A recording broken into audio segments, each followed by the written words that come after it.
Hey everyone, and welcome to the 2017 PDGA Pro World Championships.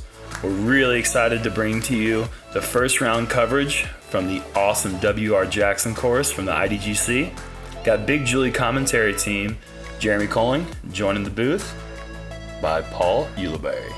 Yeah, man, super stoked to be here to commentate on this first round. We got some slingers on the card for sure. Well, let me take care of this one, buddy. Thanks. We got Ricky Wysocki, the reigning world champion. Eagle, McMahon, coming off his little hiatus, showing that he's still got it. Andrew Presnell, the 2017 Kansas City Wide Open champion. That was the last tournament he played coming into this event. And you have Zackeriath Johnson, a great player from Missouri, who has a killer backhand-forehand combo, and he can always light up putts from anywhere. Hole 1 is a really awesome starting par 4. You have the left gap there that Andrew's going for, a little flex shot, and that's really exactly what you want. Just it's kind of hard to flex that shot and stay to the right. You know, you really want to be just out in the open a little bit more than that, but there's two different ways you can go. You can go the hyzer flip in the right side or do what Andrew did there.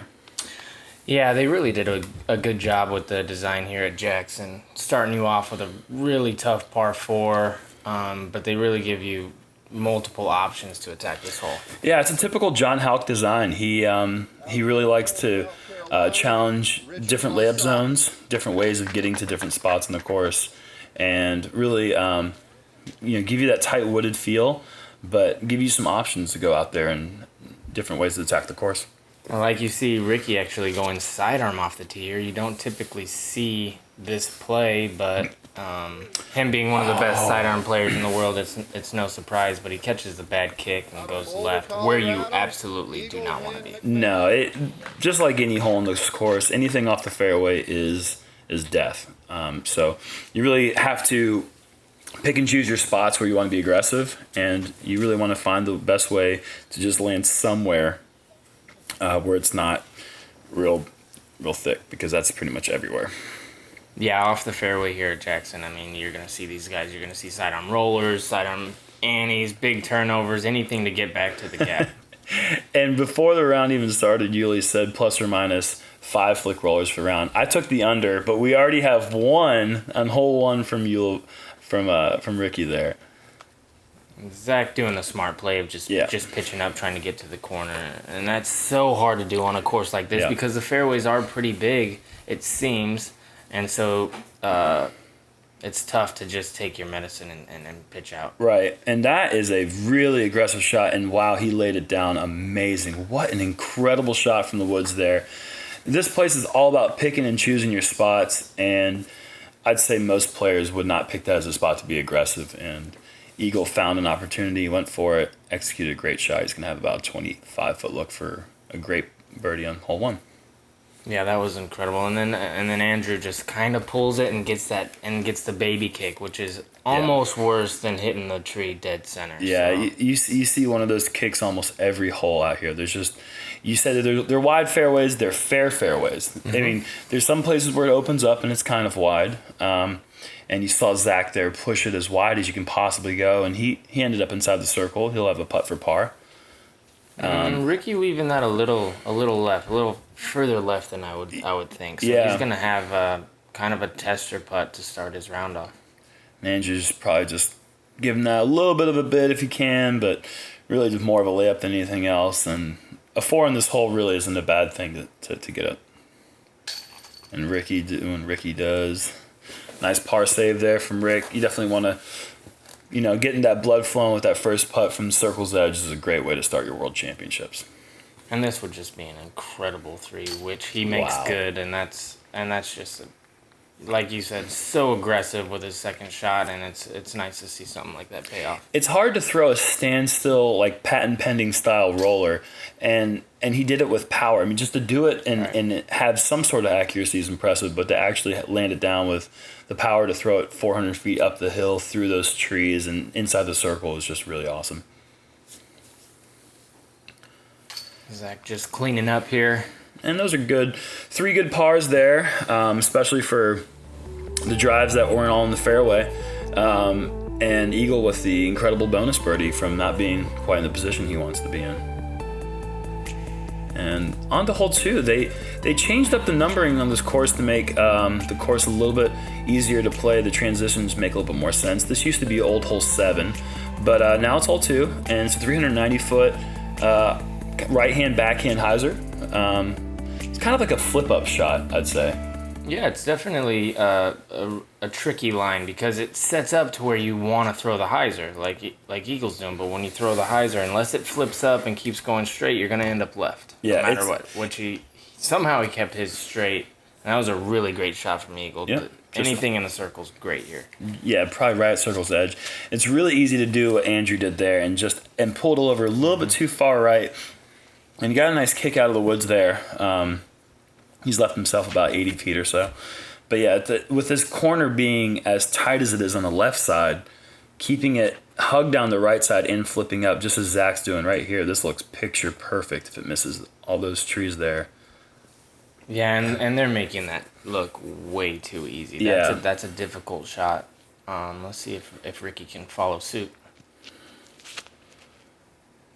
And that's a little bit wider, but even looks better. I think it's going to hit the ground shorter.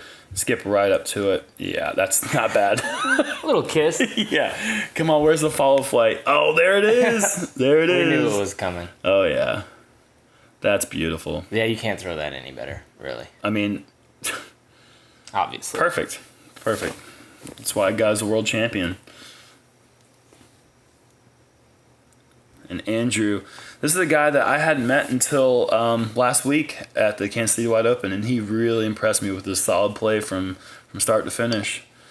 And Zach comes up a little bit low, maybe a bit nerves on the Yeah, he's normally a really good jump putter. Yeah. And this guy's really good. From outside the circle, inside the circle, everywhere. Yeah, great start for Eagle. Going birdie, just, Doing the Eagle March. Mm-hmm. Go get this guy the basket.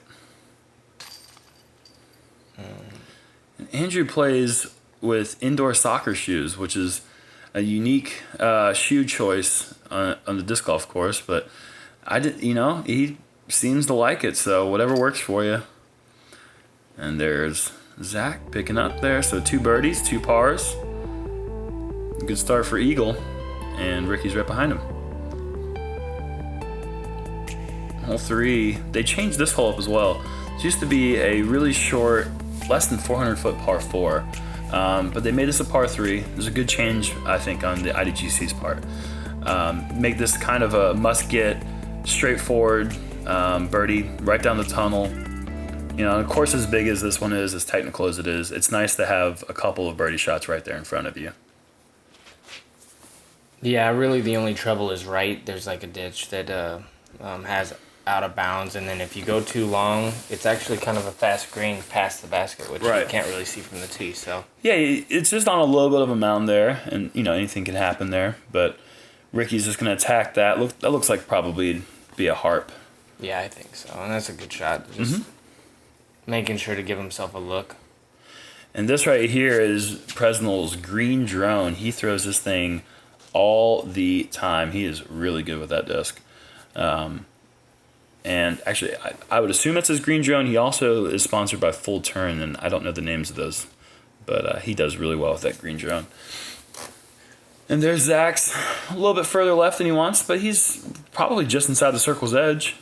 Yeah, they all got looks. Yep. Let's see who can clean up their birdie. Oh.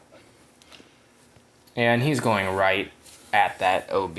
Yeah. Too. So that's not an easy putt, and he just left it a little short. Looked like he was a little tentative, and Eagle doing what Eagle does, just making 30-footers look like 15-footers. Just in the first 3 holes, I mean, it just looks like he's very confident. I mean, he always has. That's what set him apart at such a young age. And a nice strike there by Andrew, a good birdie. But Eagle's putt, when it's on, it's just so confident, and it seems to hit the sweet spot from any distance. Yeah, I'd say one of the only people better is that man right there, cleaning up his 4-foot, 23-footer. Yeah. Yep. And that's about what you'd see on the hole, typically. 3 birdies and a par. And we'll see if Zack can get that putter hot. He's known for cleaning him up around the green. This is another one of the changes that the PDGA made this year. So there's a bunch on this course, actually. Jackson's known as being a really tough course, but they really wanted to push things as far back as they can. So they pushed the tee back 120 feet on this hole. It was already a very difficult par 4. I mean, the tee shot was very demanding, but the approach was even harder. And then they just made the tee shot even harder. And so you just kind of want to do exactly what Eagle's doing here. Then that looks perfect. I think he's throwing a mid-range too, which is actually that's surprising because the mid-range will kind of go a little too straight, I feel like. Yeah. Well, whatever that was, he just barely pushed the back edge of the fairway just a bit too much.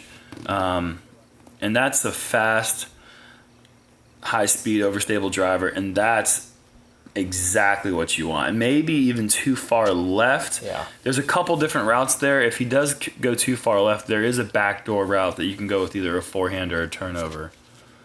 And that looks really good too. Yeah, because that should check up before Ricky's. Right. And so he'll have a similar option. And man, this hole is just so demanding off the tee. I mean, those shots look great, and I'm sure they're thinking they're great. And those are still kind of in a weird spot. And that's exactly what you don't want to do. Right. It looked like he definitely flipped that one too straight. And kind of got a good kick towards the fairway. Yeah, if he had continued hitting those open gaps there, he could have been in the bottom of the hill and had a fairly easy up and down. And he's going with a sidearm cut roller, playing super aggressive. Looks like he caught a tree, but might have made it back to the fairway. How many plus or minus 10 group flick rollers for the round? What's your guess? Plus, okay. We've got 2 so far. And that's, you see Eagle just didn't have anything. I mean, there's really 2 prominent landing zones you want to be in, and it looks like Presnell just didn't really have much there either. He had to pitch out to the left side. But there's 2 landing zones that are perfect, and you can kind of see there's one on the right side, which Ricky's going for with that sidearm turnover. I don't know, maybe a flick roller gone No. That's a turnover shot. Come on. That's a thrower. That's an unintentional throw roller. That doesn't count. All right. And Zack's trying to save his par. That's kind of the shot that you're looking to throw here, the high stall mid-range. Just want to try to not hit the base of a tree and roll back down the hill. Yeah, he left that one a little short. He's going to have another about 30-footer. And let's see if he can keep that putter hot there, because he's also going to need to make about a 35, 40-footer for his par. And nice little flick approach. That'll be easy par for Ricky. Yeah, this whole par is not bad. I feel like it almost plays like a par 5. Not by the distance. No. There's the base of the tree. That's just brutal. And I mean, it can happen so many different places on this course. I mean, look at that. That is heartbreaking. Yeah, that's definitely it's tough because he's probably 40, 50 feet further than he just was. And he almost makes that one. That's going to be a tough bogey to take there for Andrew, especially with that drive that he had that would look so great from the tee. Oh, he thought that was in. I did too. That's going to be a tough bogey for Eagle as well. And there's the Zack we know. Attaboy, getting it over that rim just by a couple inches. That's all it takes. And Ricky taps in his par. Yep, just tapping to get out of Andrew's way here while he cleans up. But yeah, I just feel like in terms of score, you're going to see so few 3s, and you're going to see plenty of 5s, 6s, and maybe even more. This hole is just so tough. Yeah, I remember this hole because of the playoff between Macbeth and Johansson.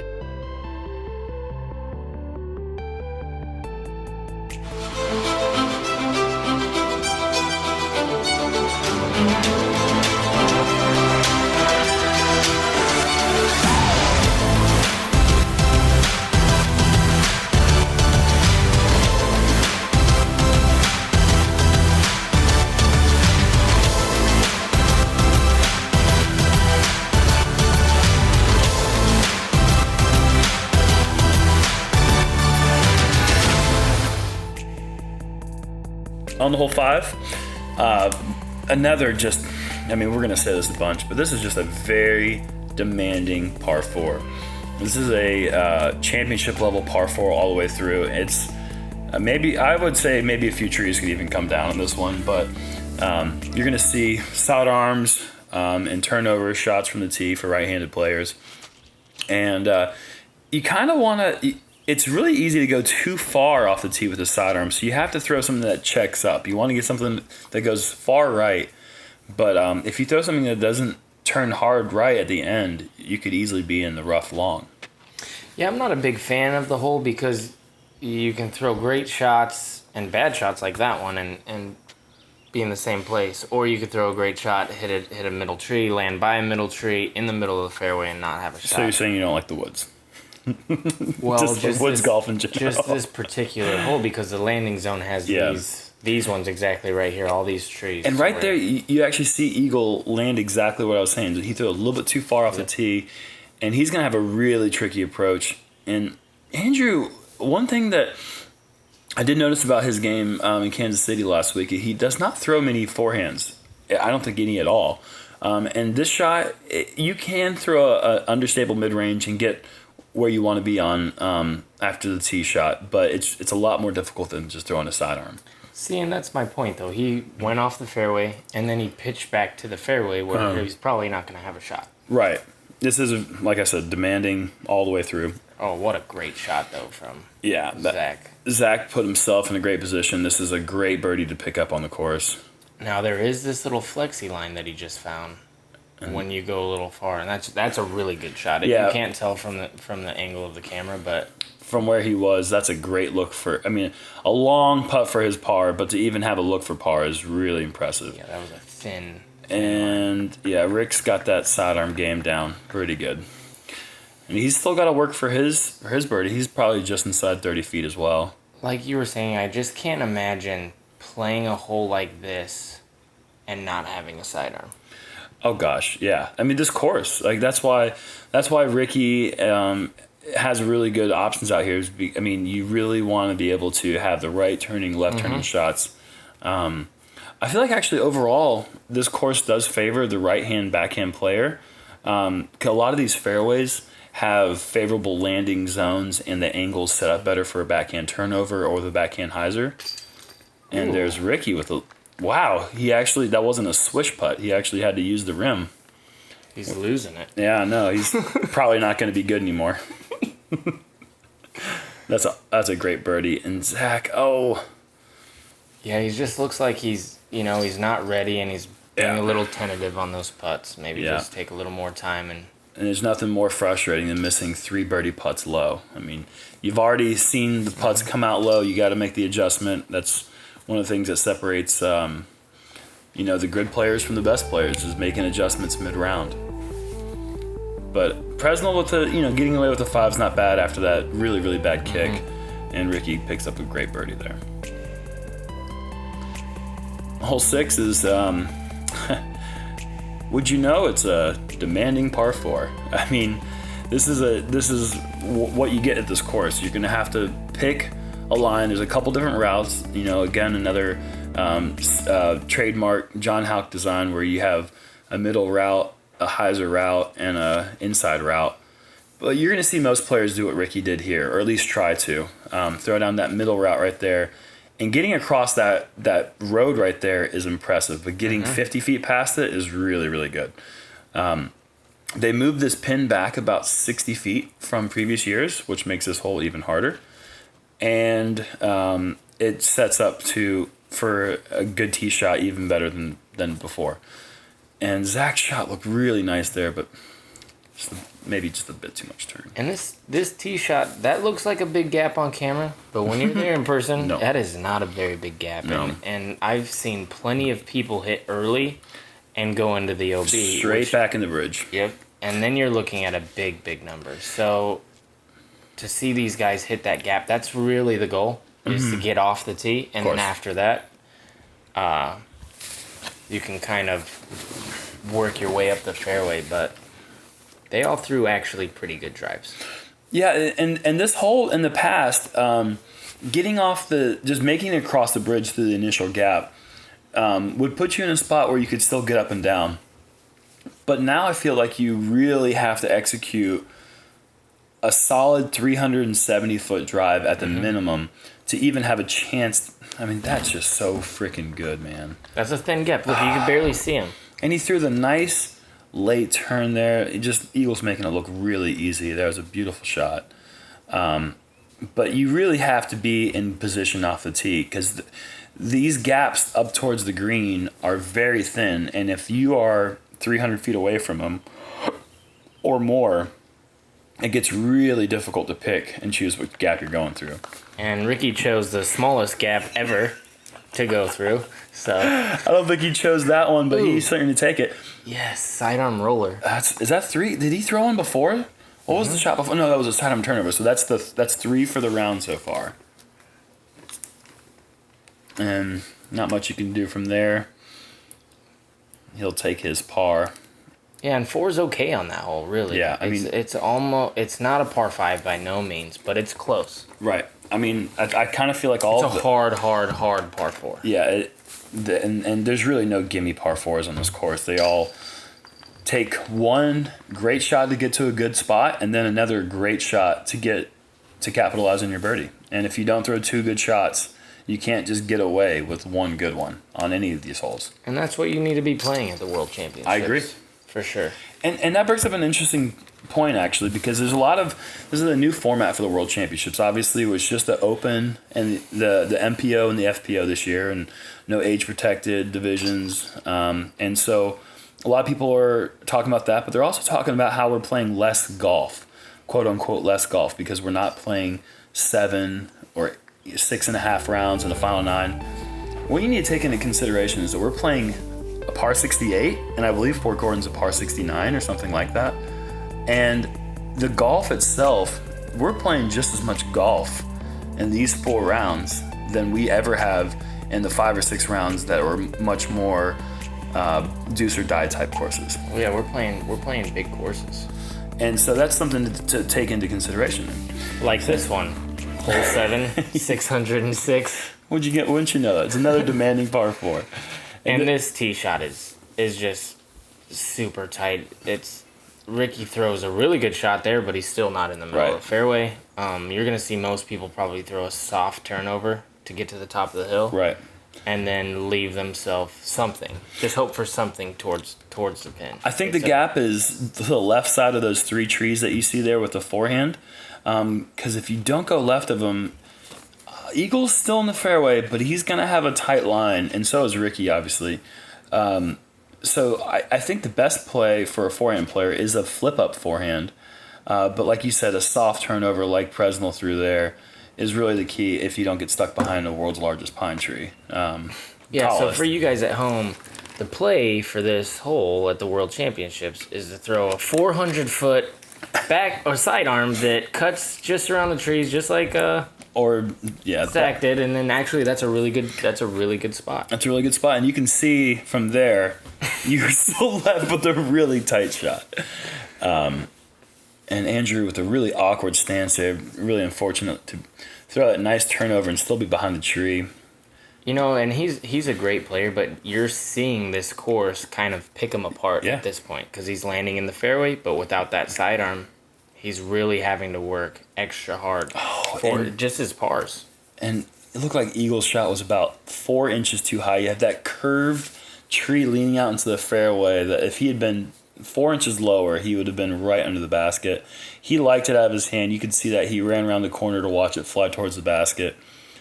Fortunately, a little bit too high, and Ricky just doing the best he can from that spot. If you're not on the left side of the fairway, you have no angle to get to this pin. And Zack elects for the flex route inside the circle. Bravo. I mean, having a look for birdie on this hole is great. Yeah, and if you have a sidearm as good as Zack's, that's the play. Yep. Throw it to the corner, then throw another flex shot. It's the biggest gap that the hole has, and then you'll end up with a putt that he has about 20, 25 foot. It's really hard to pin this hole. Absolutely. And yeah, there's trees in the way. You can't quite see from that angle, but Eagle didn't really have a look. There are trees within 25 feet of the hole here, so you have to be in the right spot also to really give it a good look. And Eagle's a very straight point and shoot type putter.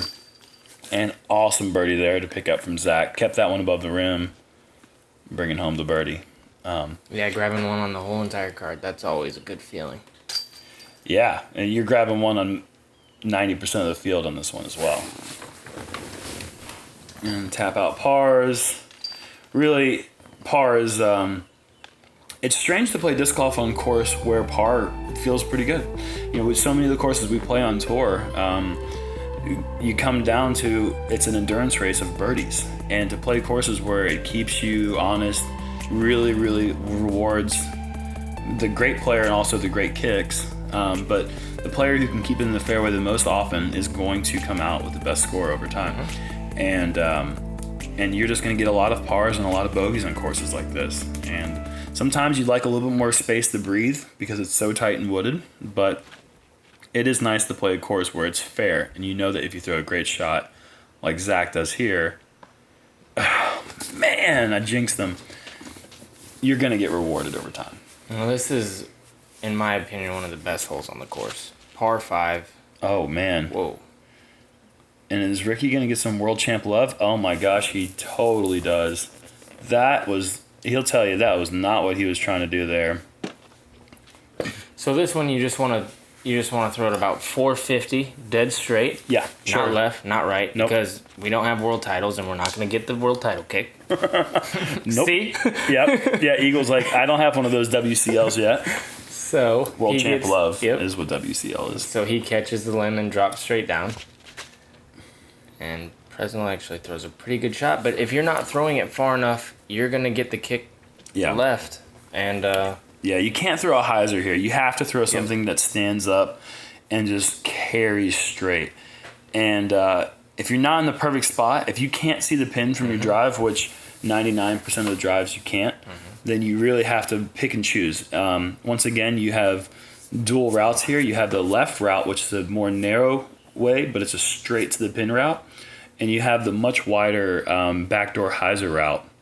And Zach going with the narrow route here, and he gets all the way through. I mean, now, even though he's in the woods, he's in a bad spot to be in, but he got the distance, so we'll see if he'll have a look from there. But man, those woods are really thick, and that looks picture perfect. Are you kidding? That's really good. Oh my God, he's looking at Eagle. This lady's running out of the way. She doesn't know what's happening. Yeah, I don't think anyone knows what's happening anymore. That's the second closest I've ever seen someone after two shots. The closest being Will Schuster at the 2012 PDGA Championships, tournament that Ricky won, his first major win. Will Schuster threw his rock from about 450 to 4 feet down the tight tunnel. One of the best shots I've ever seen in person. I was there for that too, and yes, it was one of the best shots I've ever seen. Oh. Andrew's just having a really tough go at it. He's scratching and clawing, but the course is scratching and clawing back. And that's just what happens out here, man. This place is tough. And it looks like Zach has a big open gap.